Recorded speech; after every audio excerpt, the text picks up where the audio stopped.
Sir, ಈಗ ರಾಜ್ಕುಮಾರ್ ಸ್ಮಾರಕಕ್ಕೆ ಜಾಗ ಕೊಟ್ಟಿರೋ ವಿಚಾರಕ್ಕೆ ಸಂಬಂಧಪಟ್ಟಂತೆ ಚೇತನ್ ಅಹಿಂಸಾ ಅವರು ಈಗ ನಿಮ್ಗೆ ಮಾತಾಡೋದಕ್ಕೆ ಏನು ಅರ್ಹತೆ ಇದೆ, ಅವ್ರು 3 ಬಾರಿ ಸೋಲಿಸ್ತಾರೆ ಅನ್ನೋ ಅರ್ಥದಲ್ಲಿ ಈಗ ಅವ್ರ ಬಗ್ಗೆ ಬೇಡ. ಬಟ್ ಒಂದು ವಿಚಾರ ನಾನಿಲ್ಲಿ ಚರ್ಚೆ ಮಾಡ್ಲಿಕ್ಕೆ ಬಯಸ್ತೇನೆ. ಡಾಕ್ಟರ್ ರಾಜ್ಕುಮಾರ್ ಅವ್ರನ್ನ ಇಡೀ ಕನ್ನಡ ನಾಡಿನ ಜನತೆ ಅಣ್ಣವರು ಅಂತಕ್ಕಂಥದ್ದು ಬಹುಶಃ ಮೊದಲನೇ ಅಣ್ಣನ ಸ್ಥಾನವನ್ನ ಕೊಟ್ಟಂಥದ್ದು ಅದು ಇಡೀ ಕನ್ನಡ ನಾಡಿನಲ್ಲಿ ಅದು ಡಾಕ್ಟರ್ ರಾಜ್ಕುಮಾರ್ ಅವರು. ಆ ಸ್ಥಾನ ಬಹುಶಃ ಅವರ ಒಂದು ಕಲಾಕ್ಷೇತ್ರದಲ್ಲಿ ಯಾವ ರೀತಿ ಇಡೀ ದೇಶ ಮತ್ತೆ ಅಕ್ಕಪಕ್ಕ ರಾಜ್ಯಗಳಲ್ಲಿ ಇರ್ತಕ್ಕಂಥ ಅನೇಕ ಜನ ಕಲಾವಿದರು ಕೂಡ ಅವರು ಯಾವ ರೀತಿ ನಟನೆಯನ್ನ ಮಾಡ್ಕೊಂಡು ಬಂದ್ರು, ಜೊತೆಯಲ್ಲಿ ಯಾವ್ಯಾವ ರೀತಿ ಸಮಾಜಕ್ಕೆ ಒಂದು ತಿದ್ದಿ ಬುದ್ಧಿ ಹೇಳ್ತಕ್ಕಂಥ ಅನೇಕ ಕಥೆಗಳನ್ನ ಆಯ್ಕೆ ಮಾಡಿ ಅದರ ಮೂಲಕ ಸಮಾಜವನ್ನ ಪರಿವರ್ತನೆ ಮಾಡ್ತಕ್ಕಂಥ ಮೇರು ನಟ ಅಂತಕ್ಕಂಥದ್ದು ಕರೆದ್ರೆ ಬಹುಶಃ ನಾವ್ಯಾರು ತಪ್ಪಾಗ್ಲಿಕ್ಕಿಲ್ಲ. ಅಂತ ಡಾಕ್ಟರ್ ರಾಜ್ಕುಮಾರ್ ಅವರು ನಮ್ಮನ್ನ ಅಗಲಿ ಹೋದಂತ ಸಂದರ್ಭದಲ್ಲಿ ಬಹುಶಃ ಯಾವ ಸರ್ಕಾರಗಳು ಇಂಥ ತೀರ್ಮಾನಗಳು ಹಿಂದೆ ಮಾಡಿರಲಿಲ್ಲ, ಮುಂದೆನೂ ಕೂಡ ಮಾಡ್ಲಿಕ್ಕೆ ಆಗ್ಲಿಲ್ಲ. ಹಾಗಾಗಿ ಪಾಪ ಇವ್ರು ಯಾರೋ ಅಹಿಂಸಾ ಅಂತ ಇದ್ದೀರಲ್ಲ, ಇವ್ರು ಯಾಕೆ ಇದನ್ನ ಮಾತಾಡ್ತಾ ಇದ್ದಾರೆ ಅಂದ್ರೆ ನಾನು ಅವ್ರಿಗೊಂದು ಕಿವಿ ಮಾತು ಹೇಳಲಿಕ್ಕೆ ಬಯಸ್ತೇನೆ. ಸನ್ಮಾನ್ಯ ಕುಮಾರಣ್ಣ ಅವರು ಈ ರಾಜ್ಯದ ಮುಖ್ಯಮಂತ್ರಿಗಳಾಗಿದ್ದಾಗ ಏನು ರಾಜ್ಕುಮಾರ್ ಅವರು ನಮ್ಮನ್ನ ಅಗಲಿ ಹೋದಂತ ಒಂದು ಘಟನೆ ನಡೀತು. ಆ ಸಂದರ್ಭದಲ್ಲಿ ಸರ್ಕಾರ ಅವ್ರದಿತ್ತು, ಮುಖ್ಯಮಂತ್ರಿಗಳವರಾಗಿತ್ತು.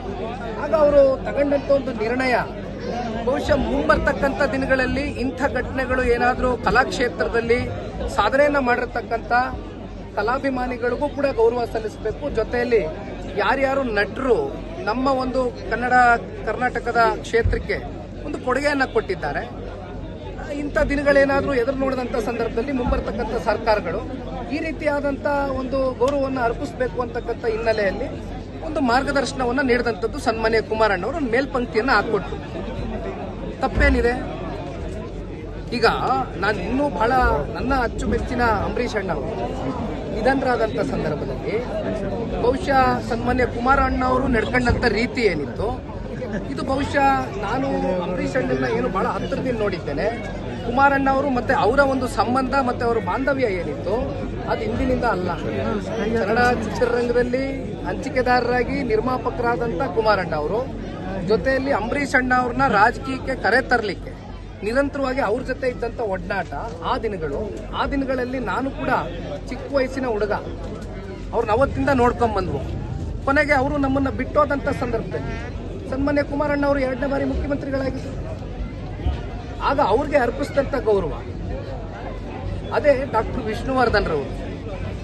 ಅವರು ನಮ್ಮನ್ನು ಅಗಲೋದಂಥ ಸಂದರ್ಭದಲ್ಲಿ ಸರ್ಕಾರಗಳು ಯಾವ ರೀತಿ ಗೌರವ ಅರ್ಪಿಸಿದ್ರು? ಯಾಕೆ ಅವ್ರಿಗೆ ಸ್ಮಾರಕ ಕೊಡಬಾರ್ದಾಗಿತ್ತು? ನಾವೇನು ಬೇಡ ಅಂದಿದ್ವಾ?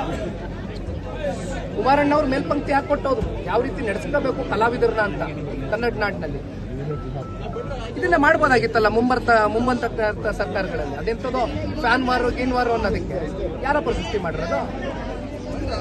ಗೌರವ ಕೊಡೋದೇ ತಪ್ಪ ಸರ್? ಇಷ್ಟು ವರ್ಷ ಅವ್ರಿಗೆಲ್ಲ ಏನ್ರಿ ಮಾತಾಡ್ತೀರಾ ರೀ? ಬಂದೊಂದು ಚುನಾವಣೆ ನಿಂತ್ಕೊಳಕ್ ಕೇಳ್ರಿ, ದಮ್ಮಿದ್ರೆ ಮನೇಲಿ ಕೂತ್ಕೊಂಡು ಅಲ್ಲೆಲ್ಲ ಟ್ವಿಟರ್ ಅಲ್ಲಿ ಅದೆಂತದೋ ಬರವಣಿಗೆ ನನಗೂ 1000 ಬರೀತೀನಿ ಈ ತರ ಅವ್ರ ಬಗ್ಗೆ